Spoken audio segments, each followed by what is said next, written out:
ಅಲ್ಪಸಂಖ್ಯಾತ ಮೋರ್ಚಾ ಸಮಾವೇಶ ಮತ್ತು ಅಲ್ಪಸಂಖ್ಯಾತರಿಗೆ ಮಹೋನ್ನತ ಕೊಡುಗೆ ಹರೀಶ್ ಪೂಂಜಾ ಭಾಳ ಅಟ್ರಾಕ್ಟಿವ್ ಹೆಡ್ಲೈನ್ ಹಾಕಿ ನ್ಯೂಸಲ್ಲೆಲ್ಲ ಭಾರಿ ವೈರಲ್ ಆಗಿದೆ. ಏನೇ ಆಗಲಿ ಅಲ್ಪಸಂಖ್ಯಾತ ಬಂಧುಗಳು ಅಂತ 4 ವರ್ಷ ಅಲ್ಪಸಂಖ್ಯಾತರು ಅವರಿಗೆ ಬಂದಾಗಿತ್ತು. ಈಗ 4 ವರ್ಷದ ನಂತರ ಈಗ ಇಲೆಕ್ಷನ್ ಬರುವಾಗ ಅವರು ಅಲ್ಪಸಂಖ್ಯಾತರಿಗೆ ಬಂಧುಗಳಾಗಿದ್ದಾರೆ ಅಂತ ಒಂದು ಬದಲಾವಣೆ ಹರೀಶ್ ಪೂಂಜಾರಲ್ಲಿ ಈಗ ಕಾಣಲಿಕ್ಕೆ ಸಾಧ್ಯ ಆಗ್ತಾ ಇದೆ. ಈ ಬದಲಾವಣೆ ಯಾಕೆ ಅಂತೇಳಿ ನಾವು ವಿಮರ್ಶೆ ಮಾಡ್ತಾ ಹೋದರೆ, ಈ ಅಲ್ಪಸಂಖ್ಯಾತ ಸಮಾವೇಶದಲ್ಲಿ ಅವರು ಆಡಿದ ಮಾತುಗಳು ಅದನ್ನೊಮ್ಮೆ ಅದು ನಿಜವೋ ಅದರಲ್ಲಿ ಎಷ್ಟು ಸುಳ್ಳಾಗಿದೆ. ಮತ್ತು ಈ ಸಮಾವೇಶ ಅವರು ಮಾಡಿದ್ದು ಮೋದಿಯವರ ಆಡಳಿತಕ್ಕೆ 8 ವರ್ಷ ತುಂಬುವ ಸಂಭ್ರಮಾಚರಣೆಯ ಪ್ರಯುಕ್ತ ಬೇರೆ ಬೇರೆ ಜಾತಿ ಸಮಾವೇಶಗಳನ್ನು ಈಗ BJP ವತಿಯಿಂದ ಮಾಡ್ತಾ ಇದೆ. ಈ ಸಮಾವೇಶದಲ್ಲಿ ಬಹುಶಃ ಅವರಿಗೆ ಅವರ ಹೈಕಮಾಂಡ್, ಅವರ ವಿಶ್ವಗುರು ಇಷ್ಟೇ ಸುಳ್ಳು ಹೇಳಬೇಕು ಅಂತ ಬಹುಶಃ ಅವರಿಗೆ ಸೂಚನೆ ಕೊಟ್ಟಿರಲಿಕ್ಕೂ ಸಾಕು. ಹಾಗಾಗಿ ಒಂದಷ್ಟು ಸುಳ್ಳುಗಳನ್ನು, ಅದು ಸಹ ಒಳ್ಳೆಯ ಮುಖಕ್ಕೆ ಹೊಡೆದಾಗಿ ಕೆಲವು ಸುಳ್ಳುಗಳನ್ನು ಈ ಸಮಾವೇಶದಲ್ಲಿ ಸಾಧಕರು ಅಂತ ಹೇಳಿಕೊಂಡು ಕೆಲವರಿಗೆ ಸನ್ಮಾನ ಮಾಡುವಂಥ ಕಾರ್ಯಕ್ರಮದಲ್ಲಿ ಒಂದಷ್ಟು ಸುಳ್ಳುಗಳನ್ನು ಬಿತ್ತಿದ್ದಾರೆ ಮತ್ತು ಈಗ ಅದು ಮತ್ತೆ ವೈರಲ್ ಆಗ್ತಾ ಇದೆ. ಬಹುಶಃ ನಾನು ಹೇಳಲೇಬೇಕು, ಅದರಲ್ಲಿ ರಾಜಧರ್ಮದ ಬಗ್ಗೆ ಅವರು ಮಾತಾಡಿದ್ದಾರೆ. 70 ವರ್ಷಗಳಿಂದ ಆಡಳಿತ ನಡೆಸಿದ ಸರ್ಕಾರಕ್ಕಿಂತ 10 ಪಟ್ಟು ಅಧಿಕ ಅನುದಾನವನ್ನು ಕೇವಲ 8 ವರ್ಷಗಳಲ್ಲಿ ಅಲ್ಪಸಂಖ್ಯಾತ ಸಮುದಾಯಕ್ಕೆ ನೀಡಲಾಗಿದೆ. ಆಮೇಲೆ ತಾಲೂಕಿನಲ್ಲಿ ಈ ಹಿಂದೆ ಕೀಳು ರಾಜಕೀಯದಿಂದ ಅಭಿವೃದ್ಧಿ ಕುಂಠಿತ ಆಗಿತ್ತು. 4 ವರ್ಷದ ಅವಧಿಯಲ್ಲಿ ಜಾತಿ ಧರ್ಮವನ್ನು ಮೀರಿ ರಾಜಧರ್ಮದಲ್ಲಿ ಅವರಿಗೆ ನೆರವಾಗಿದ್ದೇನೆ ಅಂತ ಇವರ ಭಾಷಣ. ನಾನು ಮಾನ್ಯ ಶಾಸಕ ಪೂಂಜಾರವರಲ್ಲಿ ಕೆಲವೊಂದು ಪ್ರಶ್ನೆಗಳನ್ನು ಕೇಳಲಿಕ್ಕೆ ಇಷ್ಟಪಡ್ತೇನೆ. ಅಲ್ಪಸಂಖ್ಯಾತರು ಅಂತ ಹೇಳಿದರೆ ಅದು ಕೇವಲ ಮುಸ್ಲಿಮರಲ್ಲ, ಮುಸ್ಲಿಮರು, ಕ್ರೈಸ್ತರು, ಜೈನರು, ಬೌದ್ಧರು, ಪಾರ್ಸಿಗಳು, ಸಿಖ್ಖರು ಇವರೆಲ್ಲ ಅಲ್ಪಸಂಖ್ಯಾತ ಸಮುದಾಯದಲ್ಲಿ ಬರ್ತಾರೆ. ಈ ಸಮುದಾಯಕ್ಕೆ ಈಗಾಗಲೇ ಇವರ ಸರ್ಕಾರ 2021-22ರಲ್ಲಿ ಕೊಟ್ಟ ಹ್ಯಾಂಡ್ ಬುಕ್ ಇಲ್ಲಿದೆ. ಬಸವರಾಜ ಬೊಮ್ಮಾಯಿಯವರ ಫೋಟೋ ಇದರಲ್ಲಿದೆ. ಅಲ್ಪಸಂಖ್ಯಾತ ಸಮುದಾಯಕ್ಕೆ ಕೊಟ್ಟ ಅನುದಾನವನ್ನು ಒಂದು ತಮ್ಮ ಎದುರು ನಾನು ಅದನ್ನು ತೋರಿಸಲಿಕ್ಕೆ ಇಷ್ಟಪಡ್ತಾ ಇದ್ದೇನೆ. ಇದು ಬಸವರಾಜ ಹ್ಯಾಂಡ್ ಬುಕ್. ಇದರಲ್ಲಿ ಪ್ರತಿ ವರ್ಷ ಅಲ್ಪಸಂಖ್ಯಾತ ಇಲಾಖೆಗೆ ಕೊಟ್ಟ ಅನುದಾನದ ಬಗ್ಗೆ ವಿವರ ಇದೆ. ಅದರಲ್ಲಿ 2017-18ರಲ್ಲಿ 2220 ಕೋಟಿ ಅನುದಾನ ಅಲ್ಪಸಂಖ್ಯಾತ ಇಲಾಖೆಗೆ ಬಂದಿತ್ತು ಬಜೆಟ್ನಲ್ಲಿ. 2018-19ರಲ್ಲಿ ಅದು 2231 ಕೋಟಿಗೆ ಸರ್ಕಾರ ಕೊಟ್ಟಿತು. 2019-20ರಲ್ಲಿ ಸರ್ಕಾರ ಬದಲಾವಣೆ ಆಯಿತು. ಅದು ಆಗ ಬಜೆಟ್ನಲ್ಲಿ ಆ ಹಿಂದೆ ಮಾಡಿದ ಬಜೆಟ್ ಆದ ಕಾರಣ 2015 ಕೋಟಿಗೆ ಬಜೆಟ್ ಹಣ ಮೀಸಲಾಗಿತ್ತು. 2020-21ರಲ್ಲಿ 2300 ಇದ್ದ ಅನುದಾನ 750 ಕೋಟಿಗೆ ಕಟ್ ಮಾಡಿ 750 ಕೋಟಿ. 2021-22ರಲ್ಲಿ ಮತ್ತೆ 1100 ಕೋಟಿ ಅನುದಾನವನ್ನು ಈ ಇಲಾಖೆಗೆ ಮೀಸಲಾಗಿದೆ. ಈ ಹಣದಿಂದ ಈ ಇಲಾಖೆಗೆ ಎಷ್ಟು ಅನ್ಯಾಯ ಆಗಿದೆ ಅಂತ ಹೇಳಲಿಕ್ಕೆ ತಮ್ಮ ಎದುರು ನಾನು ಒಂದೆರಡು ವಿಚಾರಗಳನ್ನು ಹೇಳಲಿಕ್ಕೆ ಇಷ್ಟಪಡ್ತಾ ಇದ್ದೇನೆ. ಸಾಧಾರಣವಾಗಿ ಅಲ್ಪಸಂಖ್ಯಾತ ಕಲ್ಯಾಣ ಇಲಾಖೆ ಮತ್ತು ಅಲ್ಪಸಂಖ್ಯಾತರ ಅಭಿವೃದ್ಧಿ ನಿಗಮ ಈ 2 ಇಲಾಖೆಗಳಿಂದ ಯೋಜನೆಗಳು ಅನುಷ್ಠಾನಗೊಳ್ಳುತ್ತದೆ. ನಿಮ್ಗೆ ಗೊತ್ತಿರ್ಬೋದು, ಕೇಂದ್ರ ಸರ್ಕಾರದ ವಿದ್ಯಾರ್ಥಿ ವೇತನ ಇತ್ತು, ಮೌಲಾನಾ ಆಜಾದ್ ವಿದ್ಯಾರ್ಥಿ ವೇತನ. ಅದು 9 ಮತ್ತು 10ನೇ ತರಗತಿಯ ಕಲಿಯುತ್ತಿರುವ ಹೆಣ್ಮಕ್ಕಳಿಗೆ 5,000 ರೂಪಾಯಿ ಮತ್ತು ಪ್ರಥಮ PUC ಓದುವ ಹೆಣ್ಮಕ್ಕಳಿಗೆ 6,000 ರೂಪಾಯಿ ಇತ್ತು. 2 ಯೋಜನೆಗಳಿದ್ದವು. ಈ 2 ಯೋಜನೆಗಳಲ್ಲಿ ಒಂದು ಯೋಜನೆಗೆ ಕತ್ತರಿ ಹಾಕಲ್ಪಟ್ಟಿತ್ತು. ಈಗ ಅದು ಒಂದೇ ಇದೆ. ಅದರಲ್ಲಿ ಸಹ ಅನುದಾನವನ್ನು ಕಡಿತಗೊಳಿಸಲಾಗಿದೆ. ವಿದ್ಯಾಸಿರಿ ಯೋಜನೆ, ಕಳೆದ ಬಾರಿ ಸಿದ್ದರಾಮಯ್ಯನವರ ಸರ್ಕಾರ ಘೋಷಣೆ ಮಾಡಿದ ವಿದ್ಯಾಸಿರಿ ಯೋಜನೆ ಹಾಸ್ಟೆಲಲ್ಲಿ ಸೌಲಭ್ಯ ಸಿಗದಂಥ ಎಲ್ಲ ಗ್ರಾಮೀಣ ಪ್ರದೇಶದ ಮಕ್ಕಳಿಗೆ ವರ್ಷಕ್ಕೆ 15,000 ರೂಪಾಯಿ, ಅಂದರೆ ತಿಂಗಳಿಗೆ 1,500 ರೂಪಾಯಿಗೆ 10 ತಿಂಗಳು ಅವರಿಗೆ 15,000 ರೂಪಾಯಿ ಹಣ ಎಲ್ಲ ಅರ್ಜಿದಾರರಿಗೂ ಮಕ್ಕಳಿಗೂ ಅದು ಸಿಗ್ತಾ ಇತ್ತು. ಈ ಸರ್ಕಾರ ಬಂದ ಮೇಲೆ ಅದನ್ನು 15,000 ಇತ್ತು, ಅದನ್ನು 6,000 ರೂಪಾಯಿ ಕಟ್ ಮಾಡಿ 9,000 ರೂಪಾಯಿ, ಅದು ಸಹ ಕಟ್ ಆಫ್ ಇಟ್ಟು ಅರ್ಜಿ ಸಲ್ಲಿಸಿದ ಕೇವಲ 40% ವಿದ್ಯಾರ್ಥಿಗಳಿಗೆ ಮಾತ್ರ ಕೊಡ್ತಾರೆ. ಅಲ್ಲೂ ಸಹ ವಿದ್ಯಾರ್ಥಿಗಳಿಗೆ ಅನ್ಯಾಯ ಆಯಿತು. B.Ed D.Ed ಕಲಿಯುವಂಥ ವಿದ್ಯಾರ್ಥಿಗಳ ಪ್ರೋತ್ಸಾಹನ ಕೇವಲ ಬೆರಳೆಣಿಕೆ ಸೀಮಿತವಾಗಿ ಅದನ್ನು ನಿಗದಿ ಮಾಡಿದ್ರು ಅತ್ಯಂತ, ಅದರಲ್ಲೂ ರೇಟ್ ಕಟ್ಟಾಯಿತು. ಕೌಶಲ್ಯ ಅಭಿವೃದ್ಧಿ ಯೋಜನೆ ಅನುದಾನ ಇಲ್ಲದೆ ಸ್ಟಾಪ್ ಆಗಿದೆ.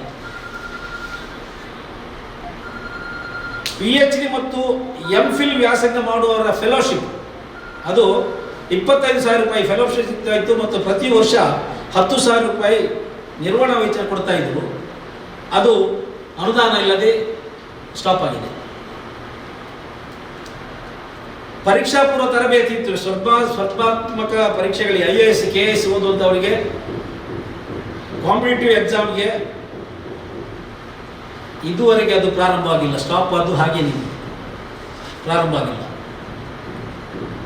ಬಹಳ ಮುಖ್ಯವಾಗಿ ಹೇಳಬೇಕು, ನಿಮ್ಗೆ ಗೊತ್ತಿದೆ, ಅರಿವು ಒಂದು ಯೋಜನೆ ಇತ್ತು. ಗ್ರಾಮೀಣ ಪ್ರದೇಶದ ಮಕ್ಕಳಿಗೆ ಬಹಳ ನೆರವಾಗುವಂಥದ್ದು. ಮೆಡಿಕಲ್ ಮತ್ತು ಇಂಜಿನಿಯರಿಂಗ್ ಓದುವಂಥ ವಿದ್ಯಾರ್ಥಿಗಳಿಗೆ ಅರಿವು ಯೋಜನೆಯಲ್ಲಿ ಅರ್ಜಿ ಸಲ್ಲಿಸಿದ ವೈದ್ಯಕೀಯ ಮತ್ತು ಇಂಜಿನಿಯರಿಂಗ್ ಓದುವಂಥ ವಿದ್ಯಾರ್ಥಿಗಳಿಗೆ ಸರ್ಕಾರಿ ಫೀಸ್ನ 50% ಇಲಾಖೆ ಕೊಡ್ತಾ ಇತ್ತು. ಅಂದರೆ ಗೌರ್ಮೆಂಟ್ ಕಾಲೇಜಲ್ಲ, ಖಾಸಗಿ ಕಾಲೇಜುಗಳಲ್ಲಿ ಮ್ಯಾನೇಜ್ಮೆಂಟ್ ಕೋಟಾದಲ್ಲಿ ಸರ್ಕಾರಿ ಫೀಸ್ 7 ಲಕ್ಷ ಆದರೆ 3.5 ಲಕ್ಷ ರೂಪಾಯಿ ನಿಗಮ ಕೊಡ್ತಾ ಇತ್ತು. 3.5 ಲಕ್ಷ ರೂಪಾಯಿ ಅವರು ಪೇ ಮಾಡಬೇಕಿತ್ತು. ಇಷ್ಟುವರೆಗೆ ಅದು ನಡ್ಕೊಂಡು ಬಂತು. ಇವರ ಸರ್ಕಾರ ಬಂದ ಮೇಲೆ ಆ 3 ಲಕ್ಷ ಕೊಡುವುದನ್ನು ಕೇವಲ 30,000 ರೂಪಾಯಿಗೆ ಇಳಿಸಿದೆ. ಇವತ್ತು ಆ 3 ಲಕ್ಷ ಪ್ರತಿ ವರ್ಷ ಬರ್ತೇವೆ ಅಂತೇಳಿ ಆಶೆಯಿಂದ ವೈದ್ಯಕೀಯ ಇಂಜಿನಿಯರಿಂಗ್ ಕಾಲೇಜಿಗೆ ಸೇರಿದಂಥ ಮಕ್ಕಳ ಪರಿಸ್ಥಿತಿ ಹೇಳಲಿಕ್ಕೆ ಸಾಧ್ಯ ಇಲ್ಲ. ಕಾಲೇಜಲ್ಲಿ ಫೀಸ್ ಕಟ್ಟದೆ ಅಡ್ಮಿಷನ್ ಮಾಡೋದಿಲ್ಲ. ಎಷ್ಟೋ ಜನ ಅವರ ವಿದ್ಯಾಭ್ಯಾಸ ಕುಂಠಿತಾಗಿದೆ. ಕಾಲೇಜನ್ನು ಕೋರ್ಸನ್ನೇ ಅರ್ಧದಲ್ಲಿ ಬಿಟ್ಟು ಅನೇಕ ವಿದ್ಯಾರ್ಥಿಗಳಿದ್ದಾರೆ. ಇವತ್ತಿಗೂ ಸಹ ಹೇಳ್ತೇನೆ, ಅರಿವು ಸಾಲ ಯೋಜನೆಯಿಂದ ಅದು ಸಹ ಈಗ ಅರಿವು ನೀಡಿದವರಿಗೆ ಮಾತ್ರ ಇದೆ. ಮ್ಯಾನೇಜ್ಮೆಂಟ್ ಕೋಟದಲ್ಲಿ ಅರಿವು ಸಾಲವನ್ನು ಸಂಪೂರ್ಣವಾಗಿ ಸ್ಟಾಪ್ ಮಾಡಿದೆ. ಕಿರುಸಾಲ ಯೋಜನೆ ಇತ್ತು, ಸ್ವಸಹಾಯ ಗುಂಪುಗಳದ್ದು ನಿಮ್ಗೆ ಗೊತ್ತಿದೆ. ಈ ಯೋಜನೆ ಸಂಪೂರ್ಣವಾಗಿ ರದ್ದು ಮಾಡಲಾಗಿದೆ. 1 ಪೈಸೆ ಗ್ರ್ಯಾಂಟ್ ಇಲ್ಲ. ಗಂಗಾ ಕಲ್ಯಾಣ ಯೋಜನೆ ಅಂತ ಇತ್ತು. ಇದರಲ್ಲಿ ಉಚಿತವಾಗಿ ನೀರಾವರಿ ಸೌಲಭ್ಯ ಒದಗಿಸುವಂಥದ್ದು. 1 ಎಕರೆ ಜಾಗ ಇದ್ದರೆ 1 ಎಕರೆ ಜಾಗ ಇದ್ದರೆ ಅವರಿಗೆ ಉಚಿತವಾಗಿ ನೀರಾವರಿ ಸೌಲಭ್ಯ ಕೊಡುವಂಥ ಒಂದು ಅಪೂರ್ವ ಯೋಜನೆ ಗಂಗಾ ಕಲ್ಯಾಣ ಯೋಜನೆ. ಇದು ಸಾಧಾರಣವಾಗಿ ಪ್ರತಿ ತಾಲೂಕುಗಳಿಗೆ ಪ್ರತಿ ವರ್ಷ 25ರಿಂದ 30 ಫಲಾನುಭವಿಗಳಿಗೆ ಬರ್ತಾ ಇತ್ತು. ಜಿಲ್ಲೆಗೆ ಸಾಧಾರಣ 150 ಕೊಳವೆ ಬಾವಿ ಕೊಡಿಸುವಂಥ ಗುರಿ ಇತ್ತು. ಅದು ನಿಮಗೆ ಕೇಳಿದರೆ ಆಶ್ಚರ್ಯ ಆಗ್ಬೋದು.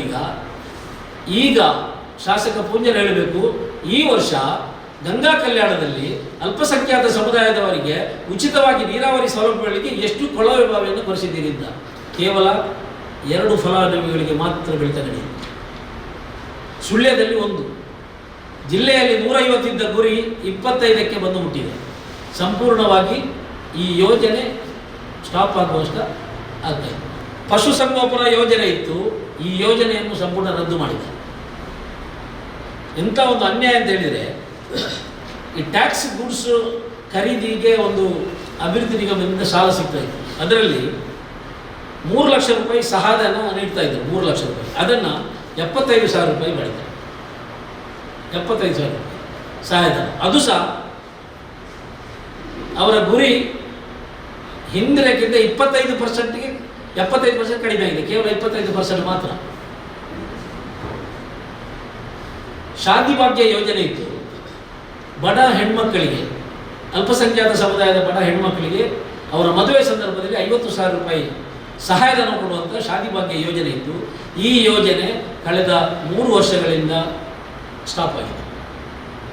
2,000 ಅರ್ಜಿಗಳು ಇವತ್ತಿಗೂ ಸಹ ಜಿಲ್ಲಾ ಕಚೇರಿಯಲ್ಲಿ ಪೆಂಡಿಂಗ್ ಇದೆ. ಅರ್ಜಿ ಸಲ್ಲಿಸಿದವರು ಚಾತಕ ಪಕ್ಷಕ್ಕೆ ಕಾಯ್ತಾ ಇದ್ದಾರೆ. 1 ನಯ ಪೈಸೆ ಬರಲಿಲ್ಲ. ಇನ್ನು ಶ್ರಮಶಕ್ತಿ ಯೋಜನೆ ಇತ್ತು. ನಿಮ್ಗೆ ಗೊತ್ತಿದೆ, ಕಾಂಗ್ರೆಸ್ ಸರ್ಕಾರ ಇದ್ದಾಗ ಶ್ರಮಶಕ್ತಿ ಯೋಜನೆಯಲ್ಲಿ ಬೆಳ್ತಂಗಡಿ ತಾಲೂಕಿನಲ್ಲಿ 1,000ಕ್ಕೂ ಮಿಕ್ಕಿದ ಫಲಾನುಭವಿಗಳಿಗೆ ಸರ್ಕಾರದ ಸಹಾಯಧನ 25,000 ರೂಪಾಯಿ. 25,000 ರೂಪಾಯಿಯಲ್ಲಿ 50% ಸಬ್ಸಿಡಿ ಲೋನ್ ಶ್ರಮಶಕ್ತಿ. ಈಗ ಕೇವಲ 10-20 ಮಂದಿಗೆ ಮಾತ್ರ ಶ್ರಮಶಕ್ತಿಯ ಯೋಜನೆ ಇದೆ. ಈ ಯೋಜನೆಗೂ ಅನುದಾನ ಇಲ್ಲ. ಎಲ್ಲ ರೀತಿಯಲ್ಲಿಯೂ ಅಲ್ಪಸಂಖ್ಯಾತ ಸಮುದಾಯವನ್ನು ಸಂಪೂರ್ಣವಾಗಿ ಕಡೆಗಣಿಸಿ ಅವರಿಗೆ ಸಿಗಬೇಕಾದಂಥ ಸಂವಿಧಾನಾತ್ಮಕವಾಗಿ ಸಿಗಬೇಕಾದ ಹಕ್ಕುಗಳ ನಿರಾಕರಣೆ ಆಗ್ತಾ ಇದೆ ಅಂತ ನಾನು ಹೇಳಲಿಕ್ಕೆ ಬಯಸುತ್ತೇನೆ. ಈ ಸ್ಕೀಮ್ ಪ್ರತಿಯೊಂದು ಸ್ಕೀಮಲ್ಲಿ ಸಹ ಎಂಥ ಅನ್ಯಾಯ ಆಗಿದೆ ಅಂತ ಹೇಳಿದರೆ, ಮದ್ರಸಗಳ ಆಧುನೀಕರಣಕ್ಕೆ ಈಗ ಅರ್ಜಿಯನ್ನೇ ಸ್ವೀಕಾರ ಮಾಡುವುದಿಲ್ಲ ಸರ್ಕಾರದಿಂದ. ಅವರಿಗೆ ಈಗ ಒಂದು ವೇಳೆ 40% ಕಮಿಷನ್ ಕೊಟ್ಟರೆ ನೇರವಾಗಿ ಬೆಂಗಳೂರಿನಿಂದ ಗ್ರಾಂಟ್ ತರಲಿಕ್ಕೆ ಆಗ್ತದೆ. ಬೆಳ್ತಂಗಡಿ ತಾಲೂಕಿನಲ್ಲಿ ಹರೀಶ್ ಪೂಂಜಾ ಶಾಸಕರಾದ ಮೇಲೆ ಮದ್ರಸದ ಆಧುನೀಕರಣಕ್ಕೆ 1 ನಯ ಪೈಸೆ ಬಂದಿಲ್ಲ. ಕೆಲವು ಜನ ತಂದವರು 40% ಬೆಂಗಳೂರಲ್ಲಿ ಕೊಟ್ಟೆ ತಂದದ್ದಲ್ಲದೆ ಬೇರೆ ನೇರವಾಗಿ ಶಾಸಕರ ಅನುದಾನದಲ್ಲಿ ಯಾವುದೇ ಇದಕ್ಕೆ ಬಂದಿಲ್ಲ.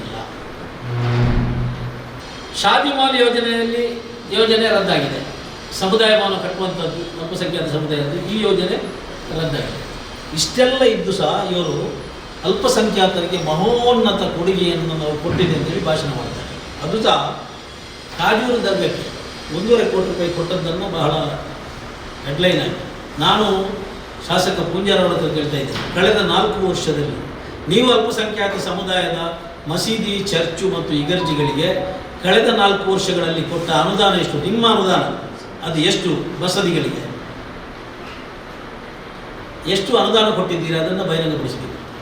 ನೀವು ಈ ಬಾರಿ ಕಾಜೂರಿಗೆ ಬಹಳ ಮಹತ್ವ ಕೊಟ್ಟು ಮಾತಾಡಿದ್ದೀರಿ. ಉಳ್ಳಾಲ ದರ್ಗ ಬಿಟ್ಟರೆ ದಕ್ಷಿಣ ಕನ್ನಡ ಜಿಲ್ಲೆಯಲ್ಲಿ ಕಾಜೂರು ಬಹಳ ಪವಿತ್ರ ಸ್ಥಳ, ಸಾವಿರಾರು ಜನ ಭಕ್ತರು ಬರ್ತಾರೆ. ಅಲ್ಲಿಯ ಮುಸಲ್ಮಾನರಿಗೆ ಅಲ್ಲಿ ವಸತಿ ವ್ಯವಸ್ಥೆ ಇಲ್ಲ, ಆದ ಕಾರಣ 1.5 ಕೋಟಿ ರೂಪಾಯಿ ಕೊಟ್ಟಿದ್ದಾರೆ ಅಂತ ಹೇಳಿದ್ದೀರಿ. ಸಂತೋಷ. ಆದರೆ ಹರೀಶ್ ಪೂಂಜಾರೆ, ನೀವು ರಾಜಧರ್ಮ ಪಾಲನೆ ಮಾಡುವವರಾದರೆ 4 ವರ್ಷದಿಂದ ಕಾಜೂರಿನಲ್ಲಿ ಪ್ರತಿ ಉರುಸ್ ನಡೀತದೆ. ಈ ಉರುಸಿಗೆ ಸರ್ವಧರ್ಮ ಸಮ್ಮೇಳನ, ಕೊನೆಯ ದಿನ ಸರ್ವಧರ್ಮ ಸಮ್ಮೇಳನ ನಡೀತದೆ. ನಾಡಿನಾದ್ಯಂತ ಎಲ್ಲರನ್ನ ಪಕ್ಷಾತೀತವಾಗಿ, ಜಾತ್ಯತೀತವಾಗಿ ಎಲ್ಲರನ್ನ ಕರೀತಾರೆ. ಸೌಹಾರ್ದದ ಸಂದೇಶಗಳನ್ನು ಹಂಚಲಾಗ್ತದೆ. 4 ವರ್ಷವೂ ಸಹ ನೀವು ಉದ್ದೇಶಪೂರ್ವಕ ತಪ್ಪಿಸಿಕೊಂಡಿದ್ದೀರಿ. ಒಂದೇ ಒಂದು ಕಾರ್ಯಕ್ರಮಕ್ಕೆ ಬರಲಿಲ್ಲ. ಕಳೆದ ಬಾರಿ ಅಲ್ಲಿಯ ಇಡೀ ತಂಡ ಬಂದು ಶಾಸಕರು ಬರಬೇಕು, ನೀವು ನಮ್ಮ ಶಾಸಕರು ಬರಬೇಕೆಂದು ಒತ್ತಾಯ ಮಾಡಿದ್ದಕ್ಕೆ ಬರ್ತೇನೆ ಅಂತ ಹೇಳಿದರು. ಇವರ ಬ್ಯಾನರ್ ಹಾಕಿದರು, ಕಟೌಟ್ ಹಾಕಿದರು, ದೊಡ್ಡ ದೊಡ್ಡ ಪೋಸ್ಟರ್ ಹಾಕಿದರು. ಅಲ್ಲಿಯೇ ಅನೌನ್ಸ್ ಮಾಡಿದರು, ಕೆಲವೇ ನಿಮಿಷಗಳಲ್ಲಿ ಶಾಸಕರು ಬರ್ತಾರೆ ಅಂತ. ಉರುಸ್ನ ಸೌಹಾರ್ದ ಸಮ್ಮೇಳನದಲ್ಲಿ ಅನೌನ್ಸ್ ಮಾಡಿದರು, ಬರ್ತಾರೆ ಅಂತ ಹೇಳಿದರು. ಇಂದಬೆಟ್ಟವರೆಗೆ ಬಂದು ಇಂದಬೆಟ್ಟಿಂದ ಕಾರ್ ವಾಪಸ್ ರಿಟರ್ನ್ ಹೋಯಿತು. ಫೋನ್ ಮಾಡಿ ಹೇಳಿದಾಗ ನಿಕ್ಲಿಗಿತ್ತಿದ್ದ ಪರಿಸ್ಥಿತಿ ಗೊತ್ತುಂಡಂತ, ಯಾನು ಎಲ್ಲ ನೀವು ಮೆಡಿಕಲ್ ಕ್ಯಾಂಪ್ ಮಲ್ಪೆ ಐಕ್ಯ ಉದ್ಘಾಟನೆಗೆ ಬರ್ಪೆ ಅಂತ ಹೇಳಿದರು. ಮೆಡಿಕಲ್ ಕ್ಯಾಂಪ್ ಇವರೇ ಫೋನ್ ಮಾಡಿ ಬುಕ್ ಮಾಡಿದರು ಕಾಜೂರಿನಲ್ಲಿ. ಮೆಡಿಕಲ್ ಕ್ಯಾಂಪ್ ಉದ್ಘಾಟನೆಗೆ ಬರಬೇಕಾದ ಪೂಂಜಾ ಪರಾಜ ಇಲ್ಲ, ಅದಕ್ಕೂ ಬರಲಿಲ್ಲ. ಅವರಿಗೆ ಅಂದರೆ ರಾಜಧರ್ಮ ಪಾಲನೆ ಮಾಡಬೇಕಾದ ಶಾಸಕರು ಆಗ ಎಲ್ಲಿದ್ದರು? ಇವರ ರಾಜಧರ್ಮ ಎಲ್ಲಿತ್ತು ಅಂತ ನನ್ನ ಪ್ರಶ್ನೆ. ಕಾಜೂರಿಗೆ ಅವರು ಏನು ಮಾಡಿದ್ದಾರೆ? ಕಾಜೂರಿನವರು ಏನು ಮಾಡಿದ್ದಾರೆ? ಅವರಿಗೆ ಶಾಸಕರಾಗಿ ಎಲ್ಲ ಜನರನ್ನು ವಿಶ್ವಾಸ ನೋಡಬೇಕು. ಒಂದು ಪರಂಪರೆ ಇದೆ ಬೆಳ್ತಂಗಡಿಯಲ್ಲಿ ಶಾಸಕರಾದವರ ಪರಂಪರೆ ನೋಡಿ. ಈಗ ಪ್ರಭಾಕರ್ ಬಗ್ಗೆ ಅವರು ಬಿಜೆಪಿಯಲ್ಲಿ MLA ಆಗಿದ್ದವರು. ಅವರು ಕರೆದ ಒಂದೇ ಒಂದು ಕಾರ್ಯಕ್ರಮಕ್ಕೆ ಎಬ್ಸೆಂಟ್ ಆಗಿಲ್ಲ, ಅವರು ಬಿಜೆಪಿಗೆ ಗೆದ್ದವರು. ಆಮೇಲೆ ವಸಂತ ಬಗ್ಗೆ ಅವರು ಸಹ ಬಿಜೆಪಿಯಲ್ಲಿ ಹಿಂದೆ ಗೆದ್ದಿದ್ದು. ಇವರು ಯಾವ ಸಹ ಈ ರೀತಿಯ ತಾರತಮ್ಯವನ್ನು ಮಾಡಲಿಲ್ಲ. ಮುಂಜೆ ಸಣ್ಣ ಪ್ರಾಯದವ್ರಿಗೆ ಸ್ವಲ್ಪ ನಾನು ಈ ಮಾತನ್ನು ಯಾಕೆ ಹೇಳ್ತಾನೆ ಹೇಳಿದರೆ, ಕೆಲವು ದಿನಗಳ ಹಿಂದೆ ಒಂದು ಧಾರ್ಮಿಕ ಕಾರ್ಯಕ್ರಮದಲ್ಲಿ ಅವರು ಯಾವ ಮನಸ್ಥಿತಿಯಿಂದ ಹೇಳಿದ್ರು ಗೊತ್ತಿಲ್ಲ, ಧೈರ್ಯೋಡು ಬಣ್ಪೆ, ತಾಕತ್ತುಡು ಬಣ್ಪೆ. ಒಂದು ವೇಳೆ ಬಾಬಣ್ಣೆ ರಾಜಮಾಸ್ಟರ್ನಾಗಲಿ ಸಂಘ ಯೋಚನೆ ಮಾಡ್ತಾನೆ ನೆಕ್ಸ್ಟ್ ಇಲೆಕ್ಷನ್ಗೆ ಇರೇ ಒಂದು ತೊಡೊಂದು ಬಣ್ಣ ಎಂಕ್ ಬ್ಯಾರ್ಲೆನ ಓಟು ಕೊಡ್ಚಿ, ಎಂಕ್ ಹಿಂದುಳಿನ ಮಾತ್ರ ಓಟು ಯಾವ ಅಂತೇಳಿ ಚಪ್ಪಾಳೆಯ ಇಟ್ಟಿಸ್ಲಿಕ್ಕೆ ಬೇಕಾಗಿ ಇಂಥ ಮಾತುಗಳನ್ನು ಆಡಿದವರು ಇದು ಹೆಚ್ಚು ದಿನ ಆಗಲಿಲ್ಲ. ತಕ್ಷಣ ಅಲ್ಪಸಂಖ್ಯಾತ ಬಂಧುಗಳ ಸಮಾವೇಶವನ್ನು ಕರೆದು ನಾನು 80 ರಾಜಧರ್ಮ ಪಾಲನೆ ಮಾಡಿದೆ ಅಂತ ಹೇಳಿದೆ. ಅವರ ಬಗ್ಗೆ ನಮಗೆ ಕರುಣೆ ಅನಿಸ್ತದೆ. ಬಹಳ ಅಂದರೆ ಒಂದು ರೀತಿಯ ಭಯ ಅವರನ್ನು ಕಾಡ್ತಾ ಇದೆ. ಚುನಾವಣೆ ಬರುವಾಗ ಒಂದೊಂದು ಸಮಾವೇಶಗಳಿಗೆ 20-25 ಲಕ್ಷ ರೂಪಾಯಿ ಖರ್ಚು ಮಾಡಿ ಸಾಧಕರಿಗೆ ಸನ್ಮಾನ ಅಂತೇಳಿ 20-25 ಲಕ್ಷ ಖರ್ಚು. ಚುನಾವಣಾ ಆಯೋಗ ಅವರ ಮೇಲೆ ಹದ್ದಿನ ಕಂಡಿಡ್ಬೇಕೀಗ. ಚುನಾವಣೆ ಘೋಷಣೆ ಆದಮೇಲೆ ಇಂಥದ್ದೆಲ್ಲ ಮಾಡಲಿಕ್ಕೆ ಆಗುದಿಲ್ಲ. ಅದಕ್ಕೆ ಬೇಕಾಗಿ ಒಂದು ವಿಷಯ ಇರುವಾಗಲೇ ಈಗ ಅವರು IT ED ಎಲ್ಲ ಬರಬೇಕು. ಅವರ ಕಾರ್ಯಕರ್ತರ ಬಾಯಿಂದಲೇ ಬರ್ತಾ ಇದೆ 10,000 ಕಟ್ಟು, ಬತ್ತಲಾಗಲೇ ಪೂರ 10,000 ಕಟ್ಟು ಕೊಡ್ತೇನೆ ಅಂತ ಅವರೇ ಹೇಳ್ತಾ ಇದ್ದಾರೆ. ಈಗ ಚುನಾವಣಾ ಆಯೋಗ ಅವರ ಮೇಲೆ ಹದ್ದಿನ ಕಂಡಿಡ್ಬೇಕು ಈ ಖರ್ಚು ವೆಚ್ಚಗಳನ್ನು, ಯಾವ ಉದ್ದೇಶಕ್ಕಾಗಿ ಈ ಸಮಾವೇಶಗಳನ್ನು ಮಾಡ್ತಾ ಇದ್ದಾರೆ ಎಂಬುದು ಗೊತ್ತಾಗ್ತದೆ ನನಗೆ. ಇನ್ನೊಂದು ದೊಡ್ಡ ನ್ಯೂಸು ಎಲ್ಲ ಪತ್ರಿಕೆಗಳಲ್ಲಿ ಬಂತು. ಕರಾಯ ಗ್ರಾಮದಲ್ಲಿ ಮೌಲಾನಾ ಆಜಾದ್ ಶಾಲೆಗೆ 15 ಎಕರೆ ಜಾಗ ಮೀಸಲಿಸಲಾಗಿದೆ. ಇದು ಹೆಡ್ಲೈನ್ ಎಲ್ಲ ಪೇಪರ್ಗಳಲ್ಲಿ. ಬಹಳ ಸಂತೋಷ. ನಾನು ಕರಾಯ ಗ್ರಾಮದ, ನನ್ನ ಕರಾಯ ಗ್ರಾಮದಲ್ಲಿ ಅವರು ಜಾಗ ನೆಲದಲ್ಲಿ ಕಾದಿರಿಸಿದ್ದ ಅಥವಾ ಗಾಳಿಯಲ್ಲಿ ಮೇಲೆ ಕಾದಿರಿಸಿದ್ದ ಅಂತ ನಮಗೆ ಬೇಕು. RIಗೆ ಗೊತ್ತಿಲ್ಲದ, ರೆವಿನ್ಯೂ ಇನ್ಸ್ಪೆಕ್ಟರ್ಗೆ ಗೊತ್ತಿಲ್ಲದೆ, ತಹಸೀಲ್ದಾರ್ಗೆ ಗೊತ್ತಿಲ್ಲದೆ ಕರಾಯ ಗ್ರಾಮದಲ್ಲಿ 15 ಎಕರೆ ಜಾಗ ಮೀಸಲಿದ್ದು ಹೌದು ಅಂತ ಹೇಳಿದರೆ ನಾನು ಈಗಲೇ ಹೇಳ್ತಾ ಇದ್ದೇನೆ, ನಾನು ಪೂಂಜರ ಅಭಿಮಾನಿ ಆಗ್ತೇನೆ, ನಾನು ಅವರೊಟ್ಟಿಗೆ ಹೋಗ್ತೇನೆ ಅಷ್ಟೇ. ಇಂಥ ಸುಳ್ಳುಗಳಿನ್ನು ಮತ್ತೆ ಬರಬಾರ್ದು. ಯಾಕಂತ ಹೇಳಿದರೆ ಕರಾಯದಲ್ಲಿ 15 ಎಕರೆ ಸರ್ಕಾರಿ ಜಾಗನೇ ಇಲ್ಲ, 15 ಎಕರೆ ಮೀಸಲಿಸಿ ಅಂತ ಹೇಳಿ ಅವರು ಇಷ್ಟು ಜನರ ಎದುರಿನಲ್ಲಿ ಹೇಳ್ತಾರೆ ಅಂತ ಹೇಳಿದರೆ ಅದಕ್ಕೆ ಬೇಕಾದ ಸರ್ವ ನಂಬರ್ ಬೇಕಲ್ಲ. ಯಾವ ಗ್ರಾಮದಲ್ಲಿ, ಕರಾಯ ಗ್ರಾಮದಲ್ಲಿ ಯಾವ ಸರ್ವ ನಂಬರಲ್ಲಿ 15 ಎಕರೆ ಜಾಗ ಇಟ್ಟಿದ್ದಾರೆ ಅಂತ ಬೇಕಲ್ಲ. ಇಂಥ ಸುಳ್ಳುಗಳನ್ನು ಈ ಸಮಾವೇಶದಲ್ಲಿ ಹೇಳಿದೆ. ಸಾಧಕರಿಗೆ ಸನ್ಮಾನ ಮಾಡುವಾಗ ಅದರಲ್ಲಿ 2 ಲೀಟರ್ ಹಾಲು ಸೊಸೈಟಿಗೆ ಹಾಕುವವರೆಗೂ ಸನ್ಮಾನ ಮಾಡಿದ್ದಾರೆ. ಮಾಡಲಿಯಪ್ಪ, ನಮಗೆ ತೊಂದರೆ ಇಲ್ಲ. 50 ರೂಪಾಯಿ ಶಾಲ ಹಾಕಿ ಒಂದು ಮೊಮೆಂಟ್ ಕೊಟ್ಟು ಸನ್ಮಾನ ಮಾಡಿದ್ದಾರೆ. ಆದರೆ ಪೂಂಜಾರಿ ನಿಮ್ಮ ಹತ್ರ ಹೇಳೋದು, ಆವತ್ತು ಉಜಿರೆಯಲ್ಲಿ ಗ್ರಾಮ ಪಂಚಾಯತ್ ಚುನಾವಣೆಯ ಮತ ಎಣಿಕೆಯ ಸಂದರ್ಭದಲ್ಲಿ ಪಾಕಿಸ್ತಾನ ಜಿಂದಾಬಾದ್ ಒಬ್ಬ ಕೂಗಿದ್ರು ಅಂತ ಹೇಳಿ ವಿಡಿಯೋವನ್ನು ತಿರುಚಿ ಯಾರನ್ನು ಇವರು ಜೈಲಿಗೆ ಅಟ್ಟಿದ್ರ, 3 ತಿಂಗಳು ಜೈಲಿಗೆ ಅಟ್ಟಿದ್ರ, ಆ ಹುಡುಗನ ತಂದೆಗೆ ಬಂದು ವೇದಿಕೆಯಲ್ಲಿ ಸನ್ಮಾನ ಮಾಡಿದ್ದಾರೆ ಗುರಾಣಿಕೆರೆ ಅವರು. ಆ ಹುಡುಗನಿಗೆ ಪಾಕಿಸ್ತಾನ ಜಿಂದಾಬಾದ್ ಹೇಳಿದವರಿಗೆ ಇವರು ಸನ್ಮಾನ ಮಾಡಿ. ಇದು ಯಾವ ಮಟ್ಟದ ರಾಜಕೀಯ? ಇಷ್ಟು ಕೀಳು ಮಟ್ಟದ, ಒಂದು ಕೆಳಮಟ್ಟದ ರಾಜಕೀಯ ಮಾಡುವ ಪೂಂಜರವರು ನಾವು ರಾಜಧರ್ಮ ಪಾಲನೆ ಮಾಡಬೇಕಾದ್ರೆ ಹೇಳಿದರೆ 81 ಗ್ರಾಮಗಳಲ್ಲಿ ಯಾವುದೇ ಜಾತಿ, ಯಾವುದೇ ದ್ವಂದ್ವ, ಯಾವುದೇ ಸಮಸ್ಯೆ ಇಲ್ಲದೆ 81 ಗ್ರಾಮಗಳಲ್ಲಿ ಸಮಾನವಾಗಿ ರಾಜಧರ್ಮ ಪಾಲನೆ ಮಾಡಿದ ನೀವು, ನಿಮ್ಮ ಹತ್ರ ಒಂದು ಪ್ರಶ್ನೆ. ಬೆಳ್ತಂಗಡಿ ತಾಲೂಕಲ್ಲಿ ತೆಕ್ಕಾರ ಒಂದು ಗ್ರಾಮ ಇದೆ, ಅಲ್ಪಸಂಖ್ಯಾತ ಬಾಹುಳ್ಯ ಇರುವಂಥ ಒಂದು ಗ್ರಾಮ. ಆ ಗ್ರಾಮಕ್ಕೆ 4 ವರ್ಷಗಳಲ್ಲಿ ನೀವು ಕೊಟ್ಟ ಅನುದಾನ ಎಷ್ಟು? 12 ಲಕ್ಷ ರೂಪಾಯಿ. ಒಂದು SC ಕಾಲೋನಿಗೆ ಪರಿಶಿಷ್ಟ ಪಂಗಡದ ವತಿಯಿಂದ ಬಂದಂಥ ಒಂದು ಗ್ರ್ಯಾಂಟನ್ನು 12 ಲಕ್ಷ ಒಂದು ಕಾಲೋನಿಗೆ ಕೊಟ್ಟದ್ದು ಬಿಟ್ಟರೆ 4 ವರ್ಷಗಳಲ್ಲಿ 1 ರೂಪಾಯಿ ಕೊಟ್ಟಿಲ್ಲ. ಅದು ಸಹ ಈ 12 ಲಕ್ಷ ಸಿದ್ದರಾಮಯ್ಯನವರ ಸರ್ಕಾರ ವಸಂತ ಬಗ್ಗೆಯವರು ಶಾಸಕರಾಗಿದ್ದಾಗ ಮಂಜೂರುಗೊಂಡಂತಹ ಕಾಮಗಾರಿ ಹರೀಶ್ ಪೂಂಜರ ಅವಧಿಯಲ್ಲಿ ಆಗಿದೆ. ಅದು ಬಿಟ್ಟರೆ ಕ್ರಿಯಾಯೋಜನೆಯಲ್ಲಿ 65 ಲಕ್ಷದ ಕಾಮಗಾರಿಗಳನ್ನು ಬೇರೆ ಗ್ರಾಮಕ್ಕೆ ಸ್ಥಳಾಂತರ ಮಾಡಿದ್ದೀರಿ. ಇದು ಯಾವ ರಾಜಧರ್ಮ ಪಾಲನೆ ನಮ್ಮದು? ತೆಕ್ಕಾರೇನು ಬೆಳ್ತಂಗಡಿ ತಾಲೂಕಿನಲ್ಲಿ ಇಲ್ವಾ? 81 ಗ್ರಾಮಗಳಲ್ಲಿ ಅದು ಒಳಪಡಲಿಲ್ವಾ? ಇಂಥ ಅನೇಕ ಕಥೆಗಳಿವೆ ಇದರಿಂದ. ಇದೆಲ್ಲ ಈ ಅಲ್ಪಸಂಖ್ಯಾತರಿಗೆ ಕೊಟ್ಟಂಥ ಮಹೋನ್ನತ ಕೊಡುಗೆಗಳು. ಉದ್ದೇಶ ಇಷ್ಟೇ, ಇವರಿಗೆ ಧಾರ್ಮಿಕ ಸಮಾರಂಭಗಳಲ್ಲಿ ಜನ ಸಿಕ್ಕಿದ ಕೂಡಲೇ ಚಪ್ಪಾಳೆ ತಟ್ಟಲಿಕ್ಕೆ ಪಾಯಿಂಟ್ ಬೇಕು. ಅದು ಅವರು ಸ್ವಲ್ಪ ವಿವೇಚನೆಯಿಂದ ಮಾತಾಡಿದರೆ ಇಂಥ ಆಭಾಸ ಎಲ್ಲ ಆಗ್ತಿರಲಿಲ್ಲ. ಇವತ್ತದೆಲ್ಲ ವೈರಲ್ ಆಗ್ತಾ ಇದೆ. ಅವರು 4 ದಿನದ ಹಿಂದೆ ಮಾತಾಡಿದ್ದೇನು, ಈಗೇನು ಮಾತಾಡಿದ್ದು, ಇದೆಲ್ಲ ಸೋಷಿಯಲ್ ಮೀಡಿಯಾದಲ್ಲಿ ವೈರಲ್ ಆಗ್ತಾ ಇದೆ. ಒಂದು ರೀತಿಯ ಭಯ ಆವರಿಸಿದ ಕಾರಣ ಈಗ ಇಂಥ ಕಾರ್ಯಕ್ರಮಗಳು, ಸಾಧಕರಿಗೆ ಸನ್ಮಾನ, ಇಂಥದ್ದೆಲ್ಲ ಬರ್ತಾ ಇದೆ. ಇವತ್ತು ಸಹ SC ಮೋರ್ಚಾದ ಕಾರ್ಯಕ್ರಮವನ್ನು ಮಾಡಿದ್ದಾರೆ. ನಾನು ಅವರ ಹತ್ರ ವಿನಂತಿ ಮಾಡಿದಷ್ಟೇ, ತಾಲೂಕು ಒಂದು ಇತಿಹಾಸ, ಒಂದು ಪರಂಪರೆ, ಒಂದು ತಾಲೂಕು. ಇಲ್ಲಿ ಅಲ್ಪಸಂಖ್ಯಾತರು ಮತ್ತು ಬಹುಸಂಖ್ಯಾತರು ಬಹಳ ಅನ್ಯೋನ್ಯತೆಯ ಪ್ರೀತಿಯಿಂದ ಇದ್ದಾರೆ. ಎಷ್ಟು ದೊಡ್ಡ BJPಯವನಾದರೂ, ಎಷ್ಟೇ ದೊಡ್ಡ BJPಯವರಿರಲಿ, ಒಂದು ಗ್ರಾಮದ ಒಳಗೆ ಒಂದು ಸೌಹಾರ್ದತೆ ಇದೆ ಅವರ ಹತ್ರ. ಚುನಾವಣಾ ಸಂದರ್ಭದಲ್ಲಿ ರಾಜಕೀಯ ಮಾಡುವುದು. ಇವತ್ತಿಗೂ ಸಹ ಬಹಳ ಆತ್ಮೀಯತೆಯಿಂದ ಇರುವವರಿದ್ದಾರೆ. ಬಹಳ BJPಯವರಿಗೆ ಕಾಂಗ್ರೆಸ್ನವರಿಗೆ ಆತ್ಮೀಯತೆ, ಅವರ ಸಂಬಂಧಕ್ಕೆ ಯಾವ ಅಡ್ಡಿಯೂ ಬರಲಿಲ್ಲ. ಆದರೆ ನೀವು ಈ ರೀತಿಯ ಮಾತುಗಳಿಂದ ಸಮಾಜದಲ್ಲಿ ಪರಸ್ಪರ ವಿಷಬೀಜ ಬಿತ್ತುವನ್ನು ಕೆಲಸ ಮಾಡ್ತಾ ಇದ್ದೀವಿ, ವಿಭಜನೆಯ ರಾಜಕೀಯವನ್ನು ಮಾಡ್ತಾ ಇದ್ದೀವಿ. ದಯವಿಟ್ಟು ತಮ್ಮ ಹತ್ರ ವಿನಂತಿ ಮಾಡು, ರಾಜಕೀಯ ಮಾಡಿದ್ದೀವಿ, ಆದರೆ ಈ ರೀತಿಯ ಸಮುದಾಯಗಳ ಮಧ್ಯೆ ಎತ್ತಿ ಕಟ್ಟುವಂಥ ಕೆಲಸವನ್ನು ದಯವಿಟ್ಟು ಮಾಡಲಿಕ್ಕೆ ಹೋಗಬೇಡಿ. ಚುನಾವಣೆ ಬರ್ತದೆ, ಸ್ಪರ್ಧೆ ಮಾಡುವ.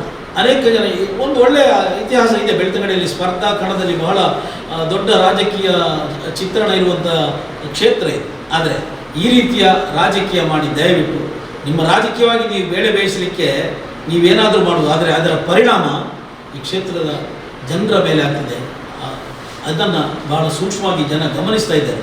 ಒಂದು ಹೇಳ್ತೇನೆ, ಈಗಾಗಲೇ ತಾಲೂಕಿನಲ್ಲಿ ಅವ್ಯಾಹತವಾಗಿ ನಡೆಯುತ್ತಿರುವಂಥ ಮರಳು ದಂಧೆ, ಮರದಂಧೆ, ಇದರಲ್ಲೆಲ್ಲ ಶಾಸಕರ ಕೆಲವು ವರ್ಷಗಳ ಮೊದಲು, ಶಾಸಕರಾಗುವ ಮೊದಲು ಪೂಂಜಾರ ಆರ್ಥಿಕ ಸ್ಥಿತಿ ಹೇಗಿತ್ತು, ಶಾಸಕರಾದ ಮೇಲೆ ಅದು ಯಾವ ರೀತಿಯಾಗಿ ಬದಲಾಗಿದೆ, ಇದು ತೆರೆದ ಪುಸ್ತಕ. ಇದು ಎಲ್ಲರಿಗೂ ಕಾಣ್ತಾ ಇದೆ, ಜನ ನೋಡ್ತಾ ಇದ್ದಾರೆ, ಮಾತಾಡ್ತಾ ಇದ್ದಾರೆ.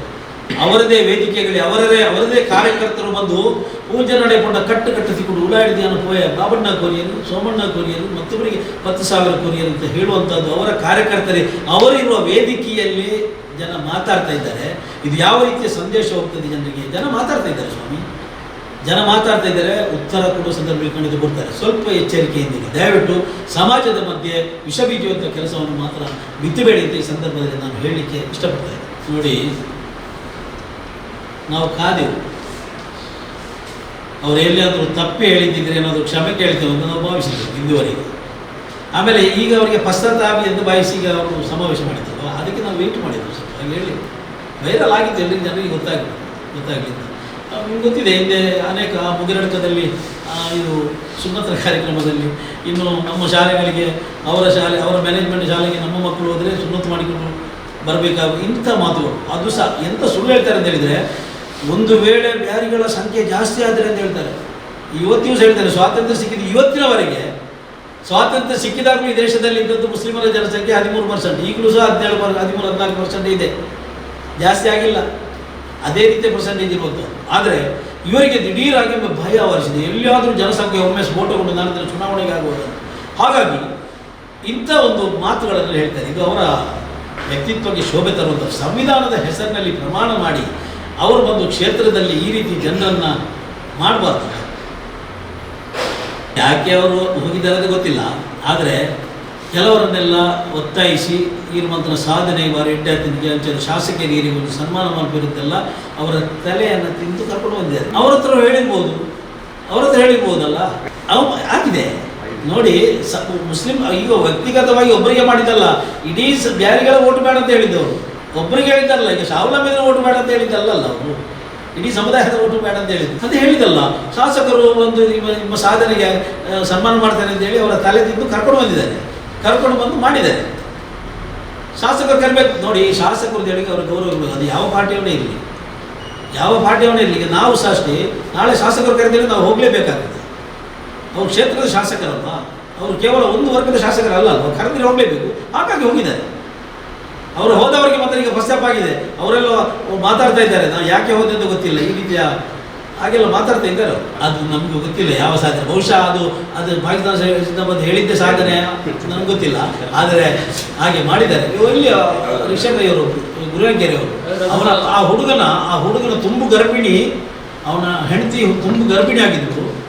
ಆ ಹುಡುಗ ವಿಡಿಯೋ ತಿರುಚಿ ಅವನ ಮೇಲೆ ಮನೆಯಿಂದ 3 ತಿಂಗಳು ಜೈಲಲ್ಲಿದ್ದ ಆ ಹುಡುಗ ಬಂದಿದ್ದಾನೆ, ಅವನ ತಂದೆಗೆ ಸನ್ಮಾನ ಮಾಡಿದ್ದಾರೆ. ಇದು ಪ್ರಶ್ನೆ ಮಾಡಬೇಕು. ಅವರು ಪಾಕಿಸ್ತಾನ ಸಿಂದಾಬಾದ್ ಹೇಳಿದ್ದಕ್ಕೆ ನೀವು ಅವರಿಗೆ ಸನ್ಮಾನ ಮಾಡಿದ್ದ ಅಂತ ಪ್ರಶ್ನೆ ಮಾಡಬೇಕು ಜನ.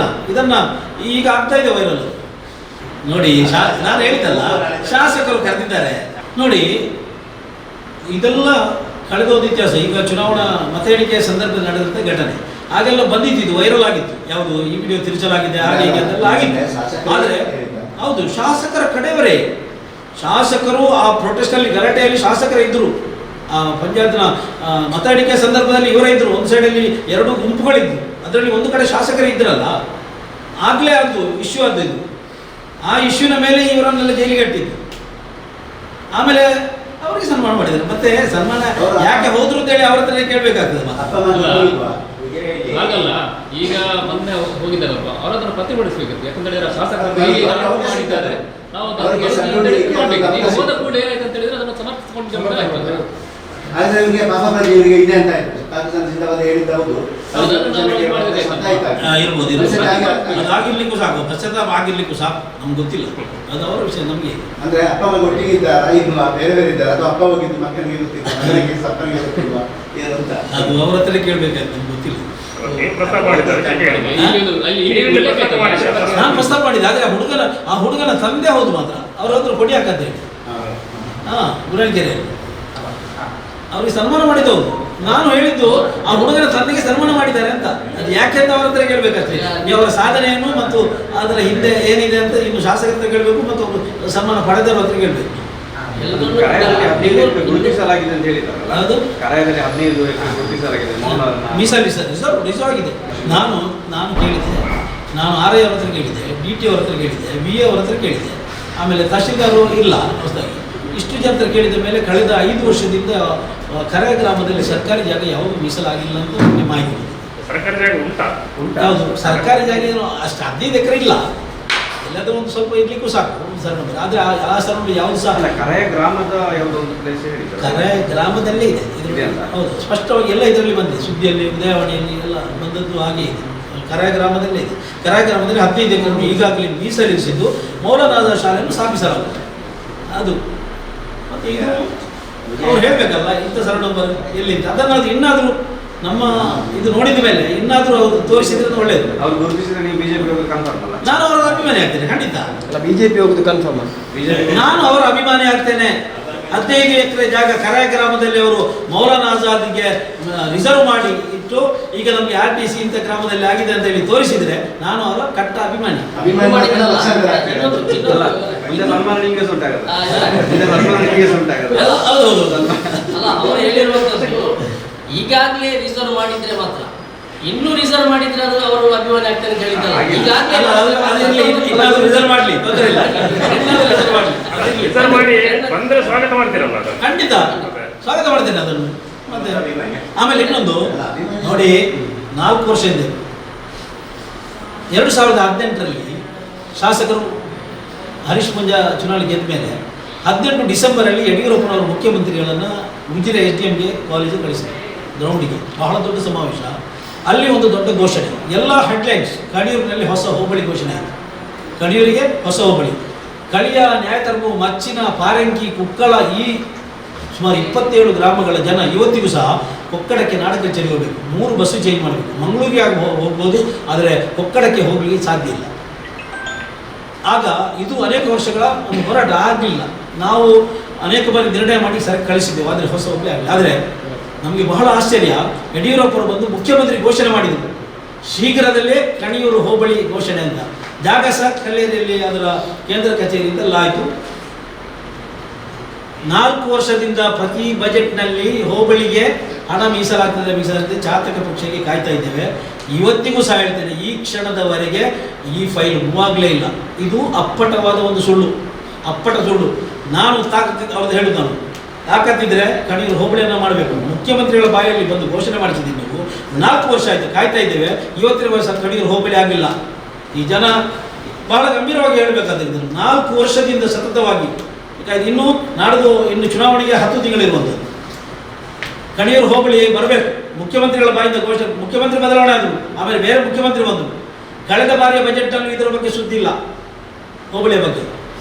ಇದನ್ನು ಅವರು ನಮಗೆ ಉತ್ತರ ಕೊಡಬೇಕು. 4 ವರ್ಷದಲ್ಲಿ ಯಾಕೆ ನೀವು ಘೋಷಣೆ ಮಾಡಿದ್ರಿ? ಮುಖ್ಯಮಂತ್ರಿ ಬಾಯಿ ನೋಡಿ, ಕೆಲವು ಘೋಷಣೆ ಮಾಡಿದ್ದು ಆಗಲಿಕ್ಕಿಲ್ಲ, ಆದರೆ ಇದು ಹಾಕಲ್ಲ.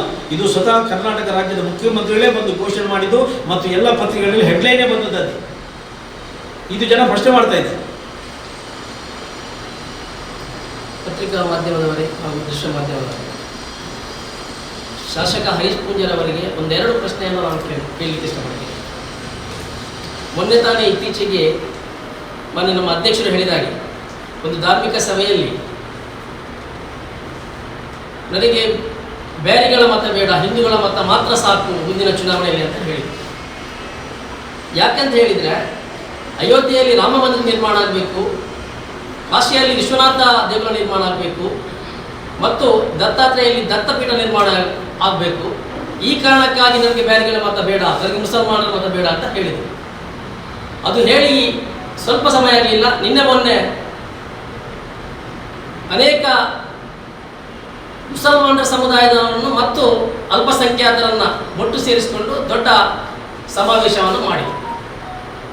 ಈ ಸಮಾವೇಶ ಮಾಡಿರುವ ಉದ್ದೇಶ ಇನ್ನು ವಿಧಾನಸಭೆ ಚುನಾವಣೆ ಬರಲಿಕ್ಕೆ 1 ವರ್ಷ ಇದೆ. ಈ ಮುಸ್ಲಿಂ ಸಮುದಾಯವನ್ನು ಮತ್ತು ಅಲ್ಪಸಂಖ್ಯಾತರನ್ನ ಓಲೈಕೆ ಮಾಡಲಿಕ್ಕೋಸ್ಕರನೇ ಈ ಸಮಾವೇಶವನ್ನು ಕರೆದಿದ್ದಾರೆ. ನಾನು ಶಾಸಕರಿಗೆ ಕೇಳುವಂಥ ಪ್ರಶ್ನೆ, ನಿಮಗೆ ಅಲ್ಪಸಂಖ್ಯಾತ ಬ್ಯಾರಿಗಳ ಮತ ಬೇಕೋ ಅಥವಾ ನೀವು ಹೇಳಿದ ಹಾಗೆ ರಾಮ ಮಂದಿರ, ವಿಶ್ವನಾಥ ದೇಗುಲ ಅಥವಾ ದತ್ತಾತ್ರೇಯ ಪೀಠ ಬೇಕು? ನೀವು ಎರಡರಲ್ಲಿ ಒಂದನ್ನು ನೀವು ತೀರ್ಮಾನ ಮಾಡಬೇಕು. ಈ ತಾಲೂಕಿನ ಜನತೆಗೆ ನೀವು ಈ ಪ್ರಶ್ನೆಗೆ ಉತ್ತರವನ್ನು ನೀವು ನೀಡಬೇಕಾಗಿದೆ ಅಂತೇಳಿ ಈ ಸಂದರ್ಭದಲ್ಲಿ ನಾನು ಹೇಳಲಿಕ್ಕೆ ಇಷ್ಟಪಡ್ತೇನೆ. ಒಂದು. ಎರಡನೇದಾಗಿ, 8 ವರ್ಷದಲ್ಲಿ ಕೇಂದ್ರದ ನರೇಂದ್ರ ಮೋದಿ ಸರ್ಕಾರ ಅಲ್ಪಸಂಖ್ಯಾತರಿಗೆ ಸ್ವಾತಂತ್ರ್ಯ ಬಂದ ನಂತರ ಮಾಡದಷ್ಟು ಮಹೋನ್ನತವಾದ ಕೊಡುಗೆಯನ್ನು ನೀಡಿದ್ದಾರೆ ಅಂತೇಳಿ ಅವರು ತಮ್ಮ ಭಾಷಣದಲ್ಲಿ ಹೇಳಿದರು. ಯಾವುದದು ಮಹೋನ್ನತ ಕೊಡುಗೆ? ಯಾವುದು? ಈ ಹಿಂದೆ ಬಂದಂತಹ ಅನೇಕ ಸರ್ಕಾರಗಳು ಬಂದಿದೆ. ಯಾವ ಸರ್ಕಾರವೂ ನೀಡದಂತಹ ಮಹೋನ್ನತವಾದ ಕೊಡುಗೆ ಯಾವುದಂತ ಹೇಳಿದರೆ, ಅವರು ಜಾರಿಗೊಳಿಸಿದಂತಹ NRC, CAA ಮತ್ತು NPR ಮುಂತಾದ ಕಾನೂನು ಕಾಯ್ದೆಗಳನ್ನು ತಂದು ಅಲ್ಪಸಂಖ್ಯಾತರನ್ನು ಇಲ್ಲಿ ದ್ವಿತೀಯ ಪ್ರಜೆಗಳಾಗಿ ಅವರು ಜೀವಿಸಬೇಕು ಅಂತೇಳಿ ಕುತಂತ್ರ ಮಾಡುವುದೇ ಇವರದು ಒಂದು ಮಹೋನ್ನತವಾದ ಕೊಡುಗೆ ಅಂತೇಳಿ ಈ ಸಂದರ್ಭದಲ್ಲಿ ನಾನು ಹೇಳಲಿಕ್ಕೆ ಇಷ್ಟಪಡ್ತೇನೆ. ಇನ್ನೇನು ಯಾವುದೇ ರೀತಿಯ ಮಹೋನ್ನತವಾದ ಕೊಡುಗೆ 8 ವರ್ಷದ ನರೇಂದ್ರ ಮೋದಿ ಸರ್ಕಾರದಿಂದ ಅಲ್ಪಸಂಖ್ಯಾತರಿಗೆ ಆಗಲಿಲ್ಲ ಅಂತೇಳಿ ಈ ಸಂದರ್ಭದಲ್ಲಿ ನಾನು ಹೇಳಲಿಕ್ಕೆ ಇಷ್ಟಪಡ್ತೇನೆ. ಮತ್ತು ಮುಂದುವರೆದು ಹೇಳಿದರು, ಈ ತಾಲೂಕಿಗೆ ನಾನು 4 ವರ್ಷದಲ್ಲಿ 1800 ಕೋಟಿ ರೂಪಾಯಿ ನಾನು ಅನುದಾನವನ್ನು ತಂದಿದ್ದೇನೆ. ಸ್ವಾಮಿ, ನಿಮಗೆ ಅಲ್ಪಸಂಖ್ಯಾತರಲ್ಲಿ ಅಷ್ಟು ಕಣಿಕರ, ನೀವು ಅಭಿವೃದ್ಧಿಪಡಿಸ್ತೀರಿ, ಅವರ ಶ್ರೇಯೋಭಿವೃದ್ಧಿಯಾಗಿ ಕೆಲಸ ಮಾಡ್ತೀರಂತಾದ್ರೆ ಈ 1800 ರೂಪಾಯಿಯಲ್ಲಿ ಎಷ್ಟು ಅನುದಾನವನ್ನು ನೀವು ಅಲ್ಪಸಂಖ್ಯಾತರಿಗಾಗಿ ಮೀಸಲಿಟ್ಟಿದ್ದೀರಿ?